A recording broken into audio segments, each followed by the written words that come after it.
everybody. My name is Ophira. It's a Hebrew name. It just didn't take off like Rachel or Sarah. It's actually Israeli, and I was helping this Israeli tourist, and I was like, oh, "You're from Israel? My name's Ophira." And he goes, "No, not Ophira, Ophira!" Because only an Israeli would correct you on your own name. They are a gentle people, a gentle people. I love this springtime where no one quite knows what to wear yet. The transition fashion. I saw this girl wearing shorts, tights, high socks, and boots. And I just wanted to run up to her and go, "You know what you would love? Pants!" Brings it all together. Don't have to dress a la carte anymore. There's one thing exciting for you. So yeah, I grew up in Calgary, Alberta, and now I live in Brooklyn, New York. So it was a lateral move. And when I moved to Brooklyn, my family's like, "Oh my God, isn't that dangerous?" Because, you know, they've watched a season of Law and Order, so they know everything. And I was like, you know, and they're like, "Are there crackheads in your neighborhood?" There are no crackheads in my neighborhood, okay? If anyone's doing crack in my neighborhood, they're doing organic, free-range crack. You know, it's low-carb, omega-3 crack. The kind of crack they do to help their yoga. That's locally sourced. Seriously, they help the local business people. And there's like all these little boutiques. There's a card store in my neighborhood that has like fun, different cards. And I was looking at all the sections, and there was a section of cards that was labeled coping. And I was like, I have to check these out, right? So I check them out, and all these cards are like, "Heard things aren't going so well. That's too bad." Like these random cards I guess you're supposed to give your depressed friends. Which is brilliant. What a great idea. Cards for depressed people. I just think they should be happy, right? Full of life, a lot of fun. Like the section of cards should be called coping humorous, fun cards. Things like, "Heard you got on antidepressants." Open it up. Finally. Yay!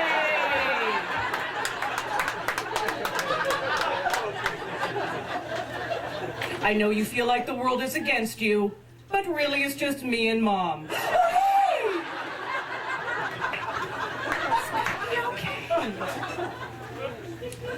I live with my husband, weird arrangement, but I travel a lot, so I came home after being away for 2 weeks, and I walked into the room, and his laptop was sitting there, and I know he doesn't know how to clear his browser or erase his history. So I had this moment of, I'm going to pull up his history and see what porn this guy is looking at while I'm out of town. And I think I'm pretty crafty, and I'm about to do it, and then I just froze. Because I had the moment of like, do I really want to know this? Right? Because then you have to live with that information forever. And it's not like he's looking at pictures of girls that look like me, right? Right? He's not buying like Jewy brunettes with upper thigh issues gone wild, right? He's not downloading the porn bangs.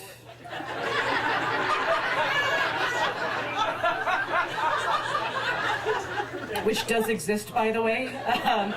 Just a bunch of girls trying to make their way through hair school.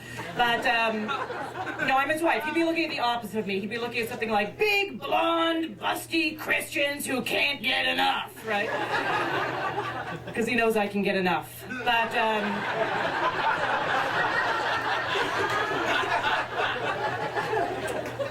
I don't know who has the discipline to stop themselves from an answer that is one click away. I do not. So I brought up the last website he had viewed. And I started reading it, and I was like, oh my God! Because it was a website called Mugglecast. Do you know what that is? That is a website for Harry Potter enthusiasts. Do you know how weird it is to think that you're finding someone's fetish, and it turns out their fetish is being a super nerd? That's their fetish! He wants to be a wizard. That's what it's all about. But clearly I'm doing everything wrong in the bedroom, right? I'm buying French lingerie, stockings. No. I need a big Hogwarts scarf and a robe and to learn the rules to Quidditch.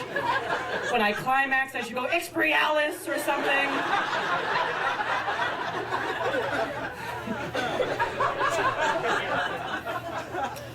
I'm at the age now, actually, where a lot of my friends are doing this very traditional Jewish hobby. It's called plastic surgery. And My one friend, Sandy, just got Botox. She's one of those friends that's kind of like a family member because we don't really like each other. And I was making fun of her before I saw her. I was like, can't wait to see the freak! Can't wait to see the statue! And then I saw her, and I was totally wrong. She looks beautiful. She really does. She looks gorgeous. And I love the fact that I can't see her judge me.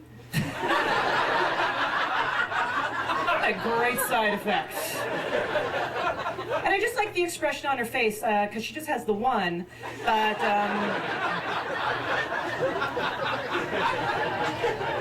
she looks peaceful.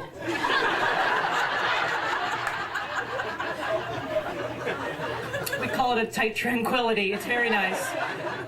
And I'm too old to do drugs. I've got to that point, too old to do drugs. Because, you know, as you get older, your brain gets full of worries and concerns. It's totally different. When you're young and smoke pot and get paranoid, you know, you're like, oh my God, are you guys my friends? You know, now you get paranoid, you're like, my taxes. Like, that's where it's at. Someone offered me ecstasy. I was like, ecstasy? Are you kidding me? No.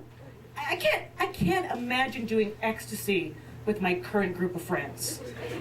Like, what are we gonna do? Get high and then be like, let's play with your baby! Like, what are we gonna do?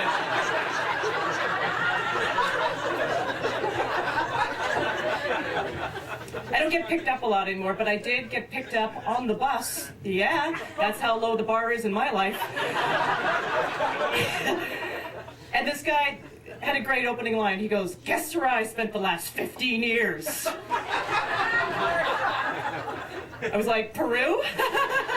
He's like, prison. I was like, oh, excellent. That is fantastic. I'm so happy we're talking. And then he goes, are you married? And I go, yeah. And he goes, too bad. And I was like, wow.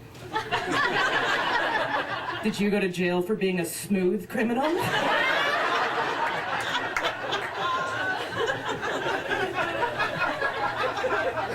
Then he goes, do you have any kids? And I go, no. And he goes, well, you should get on that. Oh, thank you, but sorry if I don't take family planning advice from someone who wasn't allowed shoelaces for 15 years. And then he goes like this, and gives me his number. I'm like, oh yeah, we should hang out. We should have coffee. Clearly we have so much in common. You've done bad things, I've done bad things. Like you once accidentally killed a man, I once accidentally replied all. We have a lot to talk about. The one thing I miss, now that I'm married, I have to say the one thing I miss is being taken out, just like going on dates and being taken out by people. I just loved it. And I will say this though, you knew as soon as the guy would pay, as soon as he laid the money down to pay for the meal, they would get this glint in his eye that said, you owe me sex. Right, every time. And I hated it. I felt so guilty about it. I'd be at some gorgeous restaurant with some guy I barely knew, you know, staring at a menu, looking at him, going like, you're like a stranger to me, and I'm exhausted. So what on this menu says hand job?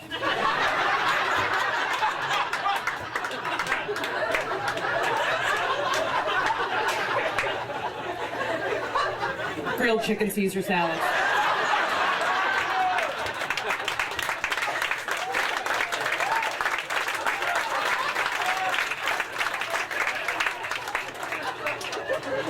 And I think it would be helpful if you ever go somewhere fine dining, fancy place, you know, they give the man a menu with prices, but then they give the woman a menu with no prices, right? Because you're so pretty, you don't get to see the dirty money. I think that you should get a menu with symbols, right? So you can play in your evening and figure out what it's going to be about. You're like, really? Steak is doggy style? Oh my God. If I want the lobster, I have to get the waitress involved? Thank you guys so much.